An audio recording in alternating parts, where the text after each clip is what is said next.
दोस्तों आज मैं आपको वो सच्चाई दिखाने वाला हूँ जो आपको मीडिया ने नहीं बताया। दोस्तों यहाँ पे आप देख सकते हो रात का टाइम है, ये समथिंग 9 साढ़े 9 बजे के आसपास का। पुलिस यहाँ से आती है और यहाँ से आते हुए इस गहरे के अंदर से आप देख सकते हो यहाँ से उधर की साइड जो आग है उसको फेंकती है, उधर की साइड गाड़ियों के वो कांच तोड़े जाते हैं पुलिसों के द्वारा, और पुलिसों के द्वारा वहाँ पे गाड़ियों के कांच तोड़ने के बाद में गाड़ियों के अंदर आग लगाई जा रही है। दोस्तों ये प्रूफ है, एक टाइप का पूरा प्रूफ आप यहाँ पे देख सकते हो। इसका पूरा का प्रूफ मैं आपको आगे भी दिखाने वाला हूँ और पूरा वीडियो को देखिएगा, उससे आपको और भी पता चल जाएगा अच्छे से। सभी का MP MLA अभी मेंबर ऑफ पार्लियामेंट आप सभी का हरीश मीणा जी है। क्या आप और कंटिन्यू आप पिछले 2 सालों मतलब पिछले 2 बार यानी पिछले 10 सालों से हरीश मीणा जी को कंटिन्यू जिताते आ रहे हैं, आपकी संभाल लेने के लिए आए वो। नमस्कार दोस्तों, राम राम, स्वागत है आप सभी का मेरे एक और नई वीडियो में। दोस्तों जैसा कि आप सभी ने पिछले 25 दिनों से कंटिन्यू मेरे साथ बने हो और आप सभी ने देखा ही होगा कि एक्चुअल में मैंने गांव-गांव जाकर उनकी परेशानियां, उनकी जो प्रॉब्लम्स होती हैं लोगों की, वो सारी मेरे यूट्यूब चैनल के माध्यम से आप सभी को बताया था। दोस्तों जो अभी नरेश मीणा जी के जो थप्पड़ कांड में आप सभी को पता है समरावता गांव में जो घटना घटी है, उस घटना में भी 50% न्यूज चैनल ऐसे हैं जो एक्चुअल में रियल नहीं बताए, जेन्युइन नहीं बता रहे। कुछ न्यूज चैनल ऐसे होते हैं जो फेक न्यूज बता रहे हैं, जबकि एक्चुअल में उन सभी को सब कुछ ओरिजिनल पता है, सब कुछ असलियत पता है, लेकिन उसके बावजूद भी वो लोग गलत चीजें छाप रहे हैं। दोस्तों मेरा वीडियो बनाने का पर्पज यही है क्योंकि एक्चुअल में मैं आप सभी के सामने वो सच थी ना, वो सच को मैं आपके सामने लेकर आऊं, क्योंकि उस दिन ऐसा क्या हुआ था, किस वजह से इतना बड़ा मतलब इतनी सी छोटी प्रॉब्लम, इतनी सी छोटी परेशानी एक आंदोलन का रूप ले चुकी थी। बहुत सारी है ना, अगर मैं बात करूं तो भाई 60 से 70 4 पहिया वाहन, यानी अगर मैं बात करूं कार 4 पहिया वाहन, उसके अलावा भाई 150 से 200 मोटरसाइकिल वहां पे जल गई थी। समरावता गांव की ये घटना बहुत ही ज्यादा निंदनीय है। आप सभी को जैसा कि पता ही होगा कि दोस्तों अगर मैं एक एग्जांपल जरूर दूंगा। दोस्तों हो सकता है ये वीडियो मतलब लोगों को पसंद नहीं आए, हो सकता है इस वीडियो पे कोई मतलब सच बोलने की वजह से कोई मेरे पे एक्शन ले ले, लेकिन एक्चुअल में भाई सच बताने में डरना नहीं चाहिए, है ना। क्योंकि उस दिन की अगर मैं बात करूं तो बात कुछ ऐसी थी कि जो समरावता गांव था उनकी प्रॉब्लम्स कुछ ऐसी थी, बहुत बड़ी प्रॉब्लम। कहने का मतलब अगर उनियारा जैसे उनियारा तहसील है, उनियारा तहसील के 10 से 15 किलोमीटर डिस्टेंस पे ही समरावता गांव है, और समरावता गांव की ये मांग थी कि हमारी जो तहसील है 15 किलोमीटर डिस्टेंस पे उनियारा पड़ता है, तो उनियारा में हमारी तहसील कर दी जाए। ये हमारी मांग है क्योंकि एक्चुअल में जो समरावता गांव है, जहां से देवली की अगर डिस्टेंस की बात करो तो वहां पे 85 से 90 किलोमीटर की दूरी पर है। दोस्तों अगर आप जहां से भी देख रहे हो, अगर आपके आसपास ही उनियारा शहर है, आपके आसपास ही उनियारा तहसील है, लेकिन उनियारा तहसील होने के बावजूद भी आपको अगर उठाकर देवली तहसील के अंदर डाला जाए या फिर आपको उठाकर कोई टोंक तहसील के अंदर डाला जाए, तो आपके साथ में बहुत बड़ा अन्याय हो सकता है। क्यों? क्योंकि आपके जो तहसील के अंदर छोटे छोटे काम होते हैं वो भी आपको करवाने के लिए एक सिग्नेचर, तहसीलदार का सिग्नेचर करवाने के लिए भी आपको इतने डिस्टेंस पे तय करना पड़ेगा। और आप सभी को पता है कि गांव के लोग वैसे भी इतने बिजी होते हैं अपने अपने कामों में, तो ये सारी चीजें पॉसिबल नहीं होती है। तो ये एक छोटी सी मतलब उनकी परेशानी, मतलब ये परेशानी बहुत बड़ी थी, लेकिन ये छोटी सी एक मांग थी। इस मांग को वो गवर्नमेंट के पास में पहले भी MP MLA जो होते हैं उनके पास में बहुत सी बार वो जा चुके थे, क्योंकि एक्चुअल में लोगों ने ऐसा बताया मेरे को, गांव वालों ने, लेकिन उनकी कोई भी नहीं सुन रहा था। और उनके पास ये सही टाइम था कि अभी इलेक्शन का टाइम है, अगर अपन इलेक्शन का बहिष्कार करेंगे तो हो सकता है अपनी मांगों को मान ले और हो सकता है अपना जो काम है वो हो जाए। लेकिन इस चीज के लिए ही एक्चुअल में वो बहिष्कार कर रहे थे, और बहिष्कार करते करते एक्चुअल में उनकी जो मांगे थी उनको बता रहे थे बस शांतिपूर्ण तरीके से। जैसे आप सभी को पता है कि महात्मा गांधी जी के द्वारा किए हुए एक मतलब शांति और अहिंसात्मक एक पूरा का पूरा आंदोलन बोल सकता हूं, इसको एक बहिष्कार बोल सकता हूं। इस बहिष्कार कुछ इस तरीके से हो रहा था, लेकिन उसके बाद में आप सभी को जैसा कि पता है, क्योंकि मैं आप सभी को जो सारी जेन्युइन बातें बता रहा हूं, क्योंकि मेरे वहां की उपस्थिति में वहां पे ही था, तो वो सारी चीजें मैं आपके सामने लेकर आया हूं।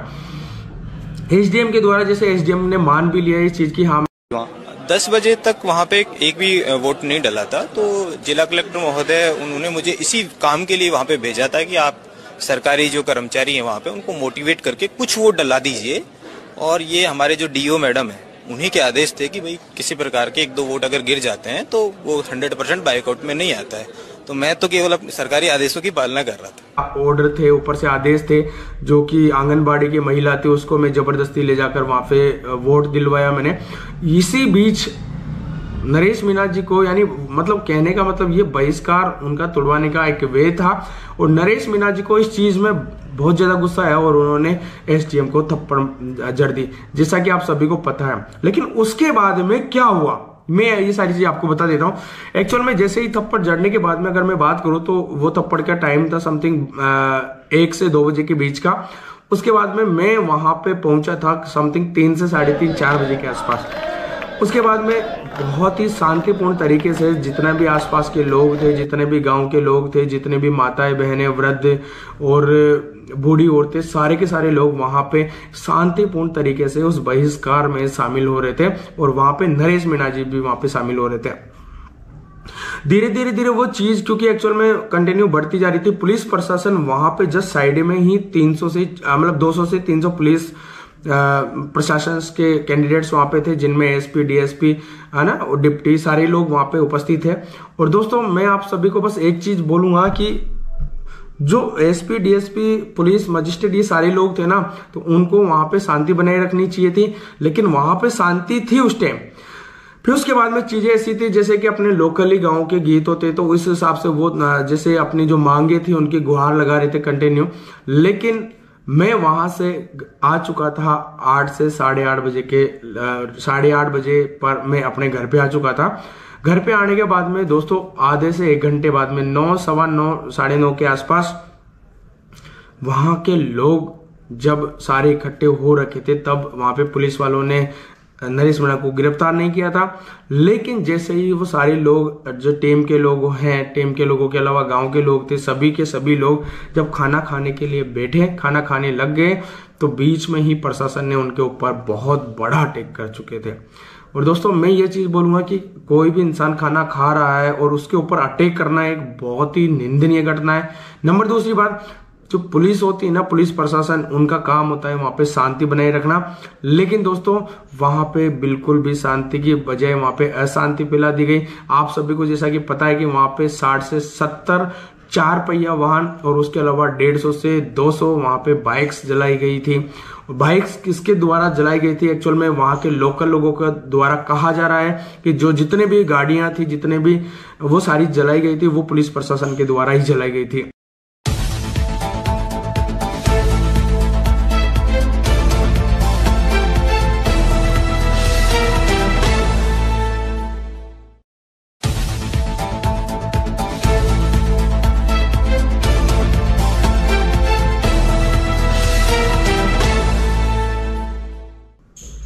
उसके अलावा अगर मैं बात करूं तो दोस्तों ये सारी चीजें, ये सारी घटनाएं हुई थी क्योंकि एक्चुअल में वहां पे जितनी भी महिलाएं थी, जितने भी वृद्ध माताएं थी, जितने भी लोग थे, उन सभी के हाथ पांव, अधिकतर लोगों के हाथ पांव टूटे।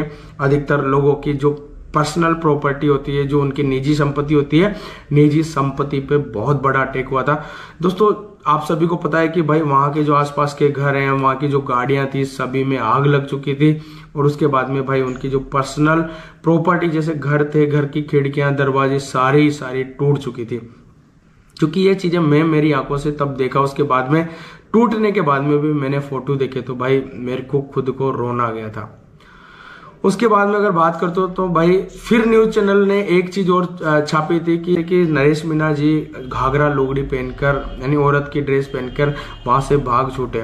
दोस्तों ये एक बहुत बड़ी निंदनीय घटना है, बहुत बड़ी झूठ थी। जो जितने भी नरेश मीणा जी के समर्थक थे, उन नरेश मीणा जी के समर्थकों को बहुत ज्यादा गुस्सा आ चुका था कि हमारा नेता ऐसा नहीं है कि डर के वो भग जाए। उसके बाद में अगर मैं बात करूं तो भाई ये सारी चीजें होने के बाद में नरेश मीणा जी को गिरफ्तार कर लिया, और गिरफ्तार करने के बाद में भाई 24 घंटे के अंदर अंदर उनको कोर्ट में पेश करना होता है। तो दोस्तों मैं आप सभी को एक चीज और, इस चीज को और भी हाईलाइट करना चाहूंगा, क्योंकि कोर्ट में इंसान को पेश किया जाता है, कोई भी जो मुलजिम होता है ना, उनको पेश किया जाता है। लेकिन एक्चुअल में नरेश मीणा जी के साथ में कुछ ऐसा हुआ कि वहां पे वीडियो कॉलिंग के द्वारा कोर्ट में पेशी लगाई। और उसके बाद की अगर मैं बात करूं तो कल शाम को अगर मैं बात करूं, कल शाम की अगर जैसे बात है, यानी समथिंग ये तारीख थी 14 तारीख को शाम को वहां पे डॉक्टर किरोड़ी लाल मीणा जी भी लोगों की जो नुकसान हुआ था, जो मौके पे जो भी जितने भी घटना स्थल पे जो भी चीजें हुई थी, वो सारी चीजों का जायजा लेने के लिए किरोड़ी लाल मीणा जी वहां पे पहुंचे थे। उसके अलावा अगर मैं बात करूं तो किरोड़ी लाल मीणा जी को जितने भी जो प्रॉब्लम्स थी गांव वालों की, जितने भी जो परेशानियां थी, क्या क्या हुआ, जो घटना स्थल पे जो चीजें हुई थी, वो सारी के सारी किरोड़ी लाल मीणा जी को बता दी गई थी। लेकिन दोस्तों दुख तब होता है यार जब जो इंसान समाज के लिए लड़ रहा है, जो इंसान लोगों की परेशानियों को पूरा करने के लिए लड़ रहा है, उसके बावजूद भी मतलब पुलिस प्रशासन हो गई, पार्टियां हो गई, लोग हो गए, उसके ऊपर एक्शन ले लेते हैं।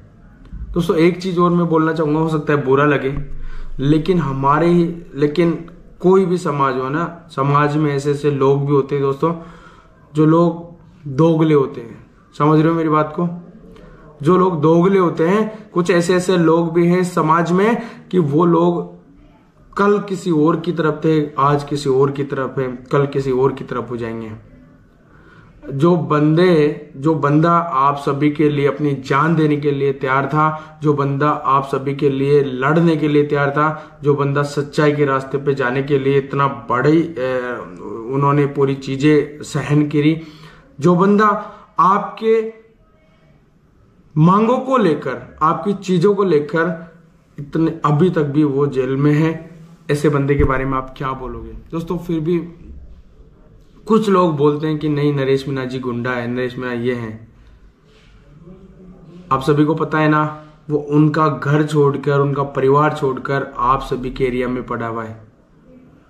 दोस्तों हो सकता है आप सभी को बुरा लगे, हो सकता है आपको ऐसा लगे कि मैं उनका समर्थक हूं। दोस्तों मैं एक चीज बोलूंगा, जो इंसान सच के रास्ते पे चलता है, जो इंसान न्याय के रास्ते पे चलता है, जो इंसान बेसहारों का सहारा देता है, दोस्तों ऐसे लोगों के साथ में चलना सबका हक बनता है। आप सभी को एक चीज बोलूंगा दोस्तों, आप सभी का MP MLA रेन्यू आप पिछले 2 सालों, मतलब पिछले 2 बार, यानी पिछले 10 सालों से हरीश मीणा जी को कंटिन्यू जिताते आ रहे हैं। आपकी संभाल लेने के लिए आए, वो आपको पूछने आए कि आपके साथ क्यों हुआ ऐसा, क्या हुआ। आपकी हरीश मीणा जी या फिर हरीश मीणा जी की आपसे क्या दुश्मनी थी? आपको कुछ समझ आ रहा है मेरी बात? अब तक भी नहीं आए वो संभालने, वरना वो जब उनका इलेक्शंस होते हैं, सारी चीजें होती है, तब तो वो गांव में जाकर मतलब वोट के लिए हाथ फैलाते थे। लेकिन उसके बाद में भी अगर मैं बात करूं तो मैं धन्यवाद देना चाहूंगा जो सरकार है उनको।